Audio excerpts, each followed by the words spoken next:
Hi, everyone, and welcome to I Woke Up Like This. I'm your host, Dr. Claudia Thompson, and today I am so excited because I would like to welcome Jan Becnel Ping.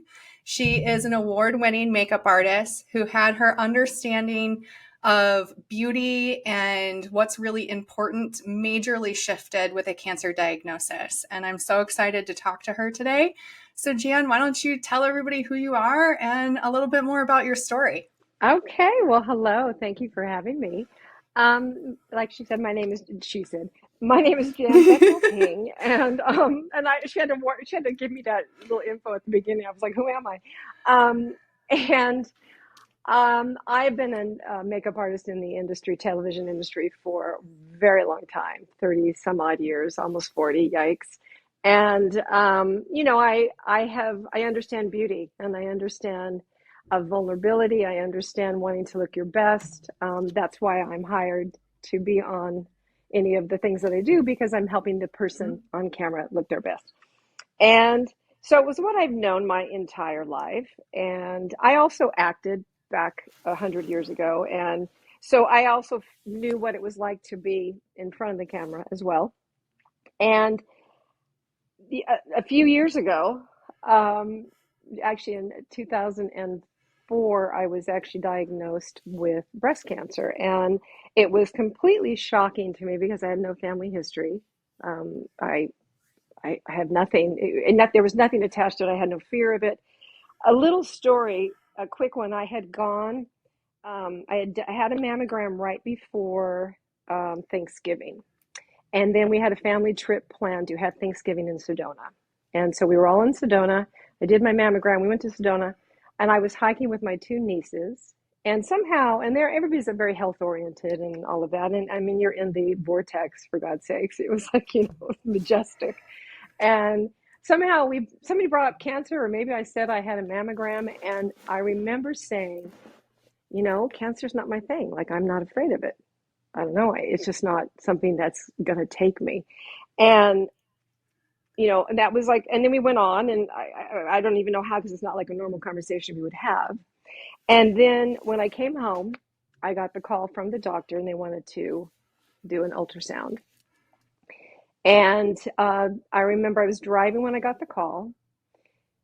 And so the nurse said, don't worry, don't get yourself freaked out. We do this all the time. We're just checking. And I said, okay. But somehow I knew, which is so bizarre. I stopped my car. I just sat with it. Oh, it gives me chills. I sat with it and I was like, so I called my ex-husband and I told him, I said, this is happening. And he goes, oh, stop it. You're fine. Don't worry about it. And I said, I don't know. I have a feeling. So I go back to get the ultrasound, and I can read a room. Certainly, when somebody sits in my chair, I have to get who they are very quickly. And so I'm with the person doing the ultrasound, and the nurse, and they're looking, and I'm looking at their eyes, and then the nurse is like this. I'm like, and so they go, we want to do a biopsy. They do the biopsy. I knew then, I could see it in their face. And so they said, they will get back to me in a couple of days. I said, great. So my daughter, Alice, at the time was 10 years old. And the day they said they were going to call, I had to pick her up at elementary school. And I called my sister and I said, I don't know when they're going to call, but I think just in case, I'd like you to be there. And so she came along with. And as it would happen, as soon as I got out of the car and I was on the grounds of the elementary school, my phone rang. Now, chills again. I remember I was under a tree. It was December 2nd. And in Los Angeles, I mean, it was a warm, but a little crisp. It was beautiful. There was a soft breeze. I was under this tree. I could hear the rustling of the leaves. There was sun shining through on me. And I just stood there. And I answered the phone, and the doctor said, he introduced himself, and he said, are you somewhere where you can talk? And I said, yeah, here I am. So he goes, I'm sorry, you have cancer. You have breast cancer. And he starts to tell me about all of it. And I just stood there, and really, I can feel it now, just the breeze I just sat or stood in that moment. And I said, and he was talking, and I stopped listening, and I said, hold on a second, I want to ask you something. Am I going to live? And he said, oh, I can't answer that question. And then he goes on to tell me more about the cancer.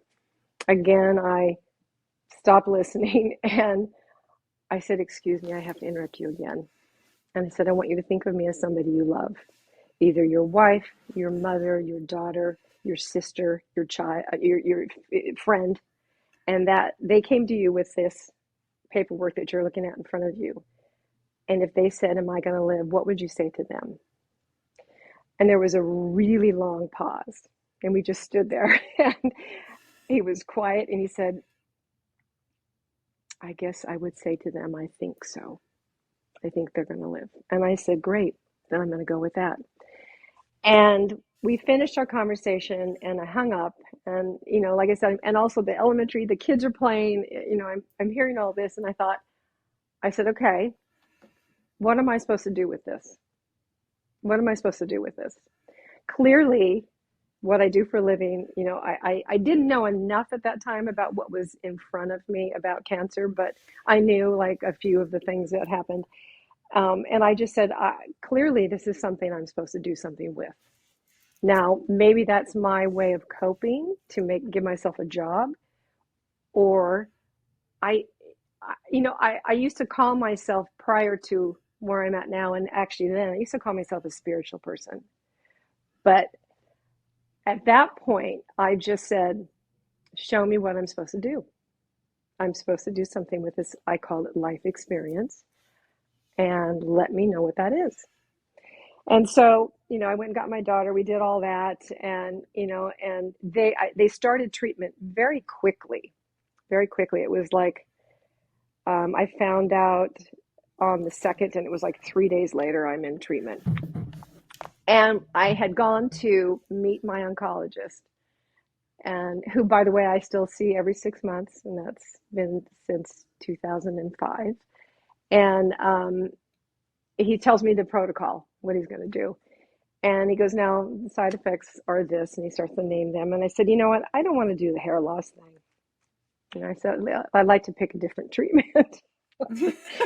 I, I love it. I'm like, I no, no, love your no. thought process with this. This I'm is like, perfect. I would have done the same thing. I was like, okay, that's good. We're not gonna do the hair loss thing. And I go, so I don't want to do that part of it. I mean, I was serious. Like I was like, we're going to choose a Yeah. different road. and and he's quiet and he looks at me, he goes, no, we're going to do that treatment. I said, no, no, no. I don't want to do that. And he goes, do that treatment and you will lose your hair. And so I was like, okay. And then I started to learn about all the stuff that was going to happen. And so many things did happen. And at the time, I was still working. I had to work, single mom. So I was working on a show and we were taping Monday, Tuesday, Wednesdays. And then I would leave Wednesday, and Wednesday afternoon I would get my chemo. And then I would have Thursday, Friday, Saturday, Sunday to kind of recover, sort of. Well, little did I know that like those first few days you're hyped up on so many steroids, you're like you're like you could do anything at that point in time. And when it gets really bad is a few days after. And so I worked through it, and I remember looking in the mirror going, what I do for a living, people sit in my chair, and it has always been about wanting them to feel their best and connecting to something deeper. But I still was always about, I want you to feel your best.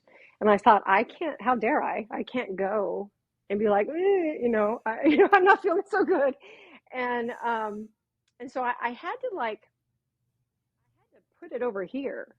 And early on, I remember I kind of looked at what I was told I had, and then I, the Google Doctor stuff, and God forbid, I would not make it. So I was like, I'm not doing that. I'm going to move forward in the most positive way through this experience because I know I'm supposed to do something with it. And so my treatment, my doctor's office was on the seventh floor of the building, and I said, I'm walking these stairs I'm gonna do the stairs every time. I'm gonna walk up and I'm gonna stay strong and healthy, and I would just focus on things that made me happy and brought me joy. Like the paint on the wall was this really muted green. Green is my favorite color. I was like, oh, isn't that a pretty green? And then wherever I could see it, I'm getting the infusion. Isn't that? And it was like a red, the it's called the what killer, something killer, the chemo I had to have. It's like the strongest, whatever it was at the time. I don't even know if they still have it, but they colored it red so that you would know Mhm. which chemo that was. Like it was so I'd be like, isn't that a pretty red? Isn't that lovely? And I just did that through it. And it really was the only way. Otherwise, I would have lost. I would have jumped off the second story somewhere. I would have had a different, like, I couldn't think any other way.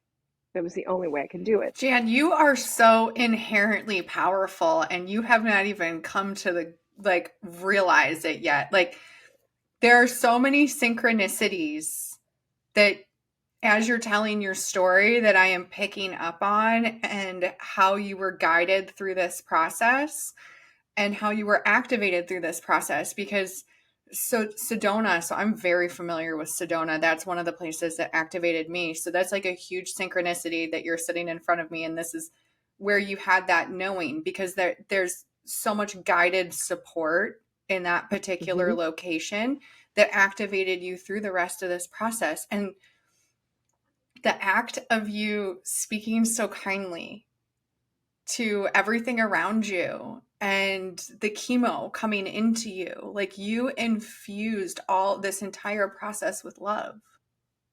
I did. I did. Yeah. It, we think about synchronicities. Look at how you and I are even here right now. That's quite funny. Yes. Oh yeah. So that's the thing. I haven't even told you guys how Jan even came to be here. So, and I haven't even actually told Jan completely the full story of that either, because several days before she contacted me, I kept getting license plate that said Jan on it. And Oh, I know one single Jan and I knew it wasn't about that Jan. And I was like, I don't know another Jan. So what is going on here? And you had actually messaged me on Instagram about a scammer account. And you guys, if anybody messages you on Instagram or TikTok, it is not me unless it's coming from my main account. And I do not ask you for readings or any of that kind of stuff. So Jan wanted to very kindly let me know that there's a scammer on the loose again. And I was like, wait a minute, Jan, is this mm, the Jan? And so I ended up going to Jan's profile and reading about her on her website and everything. And I'm like, you have to be on my podcast. Like I you mean, have to be. And I so mean, that in and of itself, like you were like I was guided to you and you were guided to me through this process. And so I'm it's so beautiful the way the universe makes sure that we all run into each other the way that we're meant to. it is. That's what when this happened, because when I started to figure out it was a scam, and I'm usually pretty smart, and my daughter goes, "Mom," and I go, "I know, I was busy doing stuff." I mean, there's so many things that have happened in my life, but anyway, and I was just, and then all of a sudden I went, so I looked you up, and like you said, I went to your Instagram, and it looked official and all of that, and just the fact that that's how we are sitting here right now Mm-hmm. is mind blowing, and it is so much fun, It is so and much fun. it's It so much is fun. so much fun. And this is the way, like, this is what I tell everybody. Like, if you just lean into the beauty of being guided through the system, like, it becomes more fun, more like you end up with the perfect people. And, like, it's, oh, God, I just feel so much love for the whole thing. And the way that you were guided through your situation and the way that you trusted that. Like that is having that Yeah, faith and having that trust, especially in those really difficult moments, is so powerful. yes, very, and you know what? And like I said, at the beginning, I had a couple moments, and I really made the choice to go in that direction because I was at the beginning, I was Yeah. in fear and all the stuff, and then I was like, no, we're doing it this way. And I have to tell you that it went from so many synchronistic things where somebody interviewed me for I had asked a mother at the school because I was very driven that I was going to do something with cancer and beauty. Like, I have to do something with cancer and beauty once I get through this. I have to get, have to do this. And I had gone to go get a wig at the City of Hope, and I walked in and I had an appointment, and the poor little lady, as soon as I walked in, I said, I want to do what you're doing. Like, how are you doing? How did you get here? How are you doing this? And she goes, don't you have an appointment? Aren't you, you're supposed to get a wig? And I'm like, oh God, yeah, I'm supposed to get a wig. I'm supposed to get a wig. That's right. But I want to know how you got here because I want to do what you're doing. And she was like, how about you finish your treatments first? I go, okay, all right, I'll do that. And not to diminish, I don't want to do it again. It took everything I had. I'm not diminishing it. It was not fun, but I learned, I got so much from it. And then after that, I decided to take a little class at the Apple Store. I'm like, how do you make your website? Because of the technology, I'm of an age. And being a freelance makeup artist, I have to answer my phone. So this article was just somebody interviewed me. I'm sorry, backing up. Someone interviewed me. It was a little article. I don't even know where it was. I never even saw it. But it was something about cancer and beauty, Emmy winning, somehow, all of that. Then I'm at the Apple Store. I get this call, and this woman says, she was calling from an ad agency on the East Coast, and she said, I just wanted to know if you would be willing to be a spokesperson for cancer and beauty. And I'm like, okay, sure. I mean, I was like, what? And so she goes, there's a speaking, there was a big symposium in Texas every year, a breast cancer thing. And she goes, and it's only 2 weeks away. And I was like, holy, what? And she goes, are you willing to speak at it? And I'm like, so again, I said, sure. Have I done that? No. So I speak at something? I go, sure. And then I was like, well, what does that mean? And so she said, what's your rate? And I was like, oh man, I said, my rate as a makeup artist, I know. I said, can I get back to you? She said, yes. So I call all my famous or on camera or people. I'm like, what do you charge to speak? And it's crazy. I go, no, back when you weren't anybody, like you were just a nobody, and all these exorbitant prices. I was like, well, that's absurd. So, because I would have done it for nothing. And so I said, I think it was like a quarter of what was said. So I called her back and I said, whatever it was. And she goes, okay, I'll get back to you. And she hung up and I was like, shit, I should have told her I'd do it for free. Like, I was like, oh no, I can't say what I need to say, and I call my friends again. They go, just sit with it. Don't call her back. Well, she calls me back, and they had been looking at some fancy on camera makeup artist and her publicist, I guess, prior to, and it was with a pharmaceutical company. And they just didn't feel like it was authentic. Like, they didn't feel like it was heartfelt. And this was a very heavy duty treatment. It was super effective on cancer, but then it caused all these skin lesions, all these things. And so they had a doctor speak of what the drug was, a nurse practitioner talk about what it was, and then here I was, the fluff, and I would talk about how they could help their patients with makeup and what it was like to be a cancer patient, all this. It turned into two separate huge contracts with a pharmaceutical company where I spoke all over regarding cancer and beauty. It then led to me doing makeovers, countless makeovers in different programs with women going through treatment or people going through treatment. I mean, and I remember standing on the grounds of the school and going, I'm supposed to do something with this.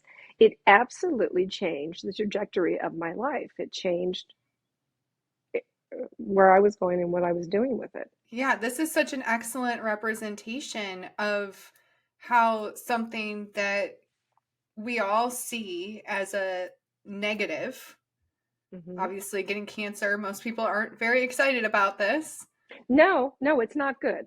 but it can be transformed, it can be transmuted to like the most positive, purpose driven life if it's leaned into in a way that allows you to do that, and you've I done was gonna that. say, if you allow yourself to do it, and that's what I would tell people. I'm always like, God, it's how you look at it. It's how you look at it, because I do not ever want to go through it again. I would not, absolutely not change the experience for anything. Like, it Hmm. gave me so beyond what, and that's a tricky thing. I remember I said something on one of the socials about the gift of cancer. And a man came back at me and he said, my wife died and it was terrible. And I said, I am so sorry for your loss and all of that. That's not what I'm talking about. Like the gift it was not about, that's where he was at, and he was in pain and he was in loss. And so I understand that. But, that's a lofty thing to say. But for me, it was a gift. Yeah, no, I It, feel the same way, and I have difficulty when, because some people do respond to the things that the messages that I post and things like that. Similarly, that, you know, they're going through really hard things and they're in the pain in the moment, but it is about the perspective of the situation, because if you decide to see it as something that can be purposeful, something that can help propel you forward, then everything shifts around that. And with the work that I do and the communication that I have, there are these themes of our lives that we choose before we get here. mhm, And the purpose of growing and expanding, you need resistance to grow and expand. It's like a butterfly coming out of a chrysalis. Like, if you help that butterfly, if you remove the resistance of it coming through, its wings aren't strong enough to fly. And your mhm, soul is doing the same thing while it's here. It's having those experiences, having experience with that density and transmuting that density, that darker, denser stuff into lighter stuff. Like, and some of us take on a lot when we come here. mm, yeah.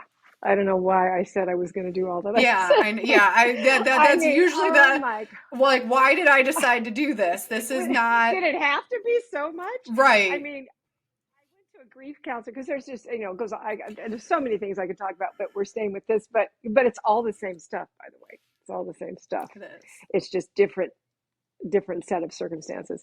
But I went to this grief counselor and I told her, I'm like, and I don't wallow in it. I'm like, well, so, how are you? What has happened? And it was like, well, like 20 zillion things. And she goes, wow, like in my entire career, I've maybe treated or worked with a couple people that have had this many things. And she goes, and I call that, I say you've been leveled. And what's great about that is that you get to start, like, in every aspect of my life, tremendous loss and change. And so you get to start anew. And so where I'm at now, with the beginning of that breast cancer experience, and there were so many profound things that I learned from that and gained from it, that it has absolutely taken me so that some of these things that have happened 15 years later, I handle them so differently because I know better. And I know what it's there for, including all of the tragic loss and all of the stuff. There's so much to deepen as a soul. You just get deeper and bigger. I say that, life breaks your heart open so that you can love more, because it's about love and loss. And in my opinion, I think it's Mhm. about love and loss, and it's what we do with it. Yeah, because I don't know if you can truly experience one without the other. It's, how do you know what is sweet if you don't know what is sour? Like, you have to experience the both. And like, the thing about the earth realm is, like, this is one of the few places that has this amount of density that we are moving through. Like, when we look at like frequency of emotions and things like that, this is one of the more difficult places to go, like, because the depth of those darker, denser emotions are so vast. Hmm. Moving through those takes such an experienced soul. So that's why we look at some people, and some people have a lot of things, like you said, like, you have these things that have leveled you over and over again. And I can speak to that I have, had a significant amount in my time and space that I have been here, and people are like, how are you still standing and shining? I'm like, well, this is just what I came here to do, and I've done Yeah. this a lot of times. I've been here a lot of times. And so people, when we see people that seemingly have really, quote unquote, easy lives, they're usually younger souls, and or they're taking a Mm, uh, rest stop life, so to speak, because yeah. they've been through some really hard things. So we can never really judge or question what somebody has gone through because it's cumulative through time and space. It's not just this one individual life. And what I have to say about you though is like, because this is our first time like meeting each other and chatting, and like your light is so bright. Like, Uh, I'm so excited to see, like, you've already done so much good in the work that you're doing, and you're just going to keep doing it. And it's just absolutely beautiful that you've taken this experiences that you've had, and you've kept your focus on the positive perspective. you say it's so funny when, especially over on TikTok, I'm pretty active over there, and one of the things that I was talking about was that there were so many things, and there were moments where I kept just saying, I feel like I'm losing my light. And that was like that was so scary for me because I thought, I mean, that's what I've got. Like I've got my light. And I honestly felt like there was just back to back stuff that I thought, I've lost my light. I've lost my light. And so for you to say that, and and I'm realizing now that that's not so, but I've had my moments of like, I am exhausted and I've lost my light. And that was the biggest thing for me that I was like, just don't let me lose my light. I'll do whatever I need to do. I will go through this in the way that I choose to go through it. Just don't let me lose my light. And so anyway, yeah, thank you for saying that. That's awesome. And I also know there's so much in front of me. There Hmm. is so much in front of me that is spectacular. I don't have any idea where it's going to go. That's It okay. just feels, it's like, and I remember saying I wanted to be my very best when I came here. I remember that as a little child. I just always I wanted to be the best that I could be. And so, oh well. Speaking of like when you were a child, like and this is a question that I like to ask, like what does being spiritual mean to you? Like what is that, how is that incorporated in your life? Because it looks different for everybody and the meaning's different for everybody. And for some people it involves religious structures and things like that. And for others of us it does not. And Hmm. I just, what does that look like for you? Like how, like now that you have like this 2020 hindsight and you can look back, like how was it sprinkled through your entire life? As a little girl, one, I was always very different than the rest of the family. Like, I don't think anybody, I was always on the outside looking in, and nobody like was aware of anything. Like, I do not feel the room, do you not know what's happening right now. And so nobody, that's just what it was. And then my grandmother was super religious, and she belonged to a very very religious church. And so, and nobody believed in it. Nobody really believed in structured religion in my upbringing except my grandma. And so I said I have to go to church with her. And so my parents would take me drop me off, and I'd go with grandma. And I did that for many years. And I remember towards the end of that illustrious career, I was questioning some of it because it was a lot. There was a lot of activity in this particular religion, and I'd be like, "Why are they doing that? And what's happening to them? And why am I not doing that?" And then I started to kind of question some of that, but I gained so much of that. So for me, there was this structured religion. Then once I kind of got what I needed from that, like I said, I always just called myself spiritual. I just had a different perspective. It's almost hard to even, I mean, to even define it other than it's just the way I always thought. I always just functioned that way. Like I always had a deeper feeling, deeper thought process, experience things deeper than anybody else. Oh, you're too sensitive. I heard this a lot. You're too sensitive. I'm like, Oh, I no, heard that one a lot too. yeah, That's a that's a big one. classic. That's a classic. You're too Yeah. sensitive. Yeah, yeah, that's a big one. And you think, oh gosh, okay, I guess I am. And thank God. And now I'm like, I'm so glad I'm, Like, yes, I am, and I'm so glad. And and it's just taken Now it's like a badge me. of honor. Oh, it's awesome. I'm like, you know what? Damn it, I am sensitive. I'm good.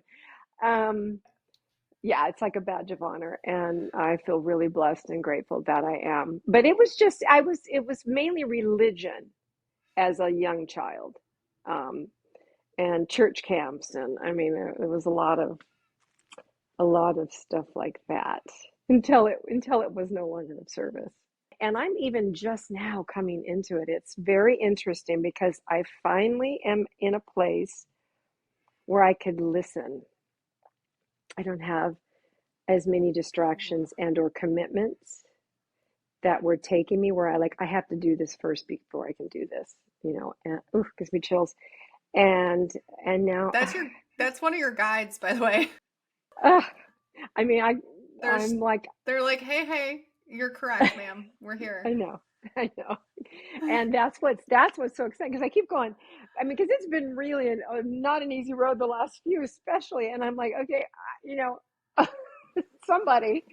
I have to tell you, I did just this is a fun little story, a quick one. I was talking. My dad had passed, and the family was acting stupid, and I was all upset, and I was like, Daddy, and I'm taking care of my mom, and I'm like, Daddy, I don't know how to do this. Like everybody's acting absolutely ridiculous, stupid, and whatever, all dumb stuff. And I was going to a doctor's appointment, and I said, please just just show me, just please something, come on, for God's sakes, let me know that you're there. And I'm not kidding.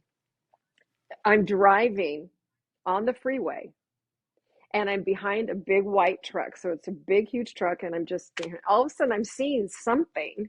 Like I'm driving, I'm seeing some movement, and I'm like, there's a white dove in between my car and the truck, but it's white, so that I'm like this, like I'm like, wait, I can't, and I'm like, is that a dove? What the hell? I'm like, it's a dove, like this, I'm trying to drive, I'm on the freeway, and then this friggin' thing, and I'm like, Daddy, oh my God, like this, and then it comes over here, it's right here, and I'm like, oh my God, like, and it stays right here for a little bit, and then it goes behind me for a little bit, and I'm like, holy moly, like this, and then it goes off. And for me, that was one of I was like, wow, that was some manifesting. That was like awesome, a dove following me That's the freeway. power of asking for a sign. You Seriously. asked. And like that's the biggest thing with the guides is asking them to participate. Because Yeah, when you ask them to participate, they know that you're listening. And like right. what you said earlier is like it's just starting to really come together now because I have time to listen. Mm-hmm. That is huge. Yeah. Like that is going to be you're going to go through a complete um another experience of awakening. I'm ready. I mean, I feel that. And again, it's always been there, but I just now finally, I'm that type of person that I just had so many other people to care for and so many other things to do and so many other things prior to me. And it may not have been my time for that. And Well, it happens in the most perfect time. And the thing is like you peeled it back like an onion, and that's how everybody does it. And that's one of the reasons why I felt so connected to you is because of your connection to the beauty piece too, being your like initial pull the layer back. Because for me, as I woke myself up to the capacity that I actually have, the first layer I had to heal was how I saw myself, how I had my own self image, my body image issues, and the disordered eating that I was struggling with, because that consumed my entire life. So while you've had people that you had to take care of, like you had this unveiling through the cancer prognosis and your experience with that and what you do for a living. And the thing is I was a diet, like, oh, I'm still a dietitian, but like so I'm struggling with disordered eating and I am uh, counseling people on what they yeah, should eat, which is, yeah, so it's like all of these layers are super interconnected. and you start to peel back those layers. So we're all doing it. And I think awakening too, well, not I think, like I know it is an expansion of consciousness. So it's infinite. Like it's not like we hit a finish line and we're like, oh, okay, we're done now. No, you got to keep going. You know, having all of the stuff stripped away and having to work through it, like I said, so I'm everything's cut up. I gained over 20 pounds. I didn't have any hair on my body. At any given moment, would have a rash, so I looked like I had chicken pox. Like I was a hot mess, and I still had to go in there and be like, sit with somebody and connect and make them feel beautiful. And so like I said earlier, I had to get myself get out of the way of all that. And I had to really find something about myself, find my inner beauty so deeply to function. I had to take care of my daughter. I had to work. I had to do all those things. And I'm like, I got it. There was a show that I was on. This one, um, what they were having a man come on that was horribly disfigured, and he was supposedly coming on to talk about his disfigurement. But what they were doing was they hired this Hollywood prosthetic artist that was going to make a mask for him because he wore this horrific mask. He had some sort of like flesh eating something, and they had warned me ahead of time. They said it's gruesome, and are you willing to do this? His makeup, because they were bringing him under the guise of coming on the show, and I was like, okay, yes. He had no skin, like like this. So I'm saying gums, cartilage, like open, drooling, like it was like a thing. Okay, and he's in a wheelchair on top of that. So they roll him in, or no, they didn't roll him in. They brought him in, and then he came over to me, and I said, "Well, hello, welcome to the show." And he said, "Hello," and he goes, "Now you have to put makeup on me." And I said, "Yes, I do. You have to look your best." And he goes, "Okay, this is a lot." And I said, "Okay, okay, I can." He had a mask on. I can handle it. I go, "It's okay," you know. And he goes, "Okay, I just want you to know." He took it off, and it was by far the most. It was like any horror movie that you would ever have seen in person. And I had to be careful that I didn't obviously catch my breath because it was horrific. And I only had to put makeup like on here because he didn't have any skin. So up here and over here a little bit, and like over here, like I was just trying to give him the show experience, and talk to him. And so I'm looking at him because I couldn't look here. And I do his makeup. And now I'm standing behind him. We're both looking in the mirror. And I've got my hand on his shoulder. And I said, "There you go." And he goes, tears me up. He goes, "Now that's a handsome man." And I said, "That is a beautiful man." And what I saw in that moment, I saw that man's soul. Like we were like soul to soul. He has this hideous disfigurement, and we were both like, and I go, "You are beautiful." And he goes, "I feel beautiful." And that for me was such a gift to be given that, because I'm like, that's what we're talking about. Like it has nothing to do with what you look like on the outside, because I have worked with people like that, and I've worked with beautiful, amazing, stunning people. And by the way, they can be as ugly as all get out because of their soul and where they are in their Mm-hmm. whatever. And this man, that was something that has never left me. And it was a very clear example of a soul to soul, beautiful connection. Um, and so that's always been my drive, because I know that that's what it is. I think that's so beautiful that Source put you in that path. Oh, it was amazing.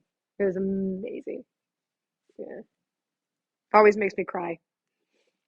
Yeah, it was a lot. Like it was hard to look at. I mean, it was like a horror movie, only real life, and oh my God. And he was absolutely the most beautiful thing I've ever seen. And that's how it works. It's somebody's energy because like we are just these are avatars that we are borrowing for this lifetime. Like we are this is the meat suit basically that we get to operate while we're here. But that's not who we are because we existed before this and we exist after it and it's all existing at the same time depending on who you ask and Mm-hmm. Yeah. it's it's a beautiful thing. And so I'm so like that's I'm so honored that you got to be able to like see that. Like because Mm. you can draw on that experience too. Like I don't know if you meditate. I haven't asked you yet, but um I do a little, I don't do enough, but I well, do, I maybe every day, this is maybe just a part of bit. you moving forward. Yeah. Yeah. And because you can actually access that energy from that moment in your meditation, which will allow you to expand even more, because so many times during our conversation today you knew, like you knew along the way that you were going to do something with all of the things that you've experienced. And this quiet time that you have now that you get to listen, like you get to allow that information to come through into you Hmm. and show you what the next steps are, but not just show you that what the next steps are, but like where else you've existed and what other things you've done and why this is such a strong connection for you with showing the beauty of who we really are. And that's Yeah. another reason why I was so drawn to you, because when I work with people and like in my retreats and things, like I'm like, let's take the trauma and make it beautiful. Like there's beauty here in all of this. In all of it, there is. And it's in deciding first, because we do have to decide to see it. Hmm. And then when we decide to see it, it just grows, like it blooms like a flower. And it's so beautiful if we just allow ourselves to see Yep, absolutely. I'm always like, you just got to decide. it. Yeah. Yeah, and that's the thing. Like it's the decision. Like because we do have Yeah. free will here, and like that's part of the remembering process of who we are is deciding to do it. Because I know for myself, I blocked it out for a long time. So, Yeah. And it's, and I always did, because I was raised, there was critical stuff and I acted and that was critical. And I had to come to some sort of thing because I was like, I can't please everybody. It's not going to work. And somehow in that acceptance of, what I looked like, then having the whole breast cancer experience just even made it just solidified that for me, working with people and then having connections like that, and seeing, I can see it when people connect, when they look in the mirror and they get up and I see it, and it's all so beautiful. And I would say this to all these breast cancer women I would work on. I was like, it really is, if you can just find it and go with that, because it is beautiful. It doesn't have to be, so many people get caught up in different experience, and it's just, I think it's just vital because it really is a magical, wonderful place to be human and to grow and to deepen, and who you even get to become is so incredible. And I mean, I'm at 64, I'm like, wow, I get to even, like, there's so much I get to do still. mm-hmm.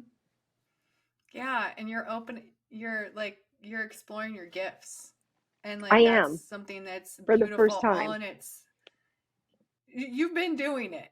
That's the whole thing, and I think that's part of like this period of you going more inward is you're gonna realize that you've been doing it the entire time, because the entire experiences that you've shared with me today, there are synchronicities and use of your gifts throughout all of them. And I think a lot of people, when they talk about or when they think about gifts, they think like, oh, you know, I need to relay these messages to the public, or I need to do this, or I need to do that. They think of it in a very boxed off way.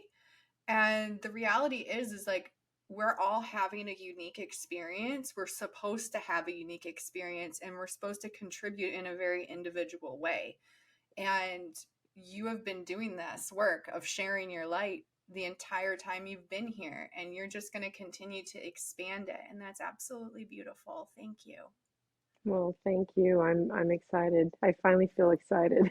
I don't know. I didn't, just, again, just so busy, so busy, so busy. And now I'm like, No, I'm not busy. This was fun. Yes. I've got one more question for you. Oh, okay. If somebody that is listening is struggling with developing faith and making that decision on choosing to see the light that exists in all of the darkness, what advice would you give that person? I would tell them to, if they can, to sit quietly. And I used to think that things that I would hear, um, that it was just me talking to myself, but I'm starting to listen to those voices and listening to, and trusting. And so what I would say is, even in your darkest moment, just sit quietly, because you know the answer, and listen to what is saying in your mind and in your heart, and just say, even if I can't hear it or completely make it a clear, concise thing, I'm going to trust this. I'm going to move forward with trust and faith. And when you do it long enough, you start to go, oh, you start to go, okay. It's like you get confirmation that this is the right thing, like you're on the right path. If you just allow yourself to stay in it. That's what I would say. That is that's absolutely beautiful. And I couldn't have said it better myself. That is when all of the clients that I work with, the people in my membership, a lot of the times we've been taught to discount those voices. We've been taught to discount that knowing. We've been taught to look outside of us instead of inside of us. And we all have the capability to have this communication, to have this knowing, to have this understanding. And that is built into you. It's just learning to trust it. So that's absolutely beautiful. Before we finish up, so that everyone can stay in touch with you and your story and the work that you're doing, where can we find you? I'm on TikTok. It's a little different over there, but it's very authentic. I'm sort of processing through the, I'm alone. I'm 64. Where am I going to go now thing, and I'm also on Instagram, and it's under Jan B Ping. And I do have a website, that I do need to update a little bit, but it's, janping.com, and that's a lot of breast cancer stuff on there. Well, TikTok is actually what pushed me over the cliff to start sharing channeled messages. So I am team TikTok, team Instagram, and I'm so happy you came today. Me And too.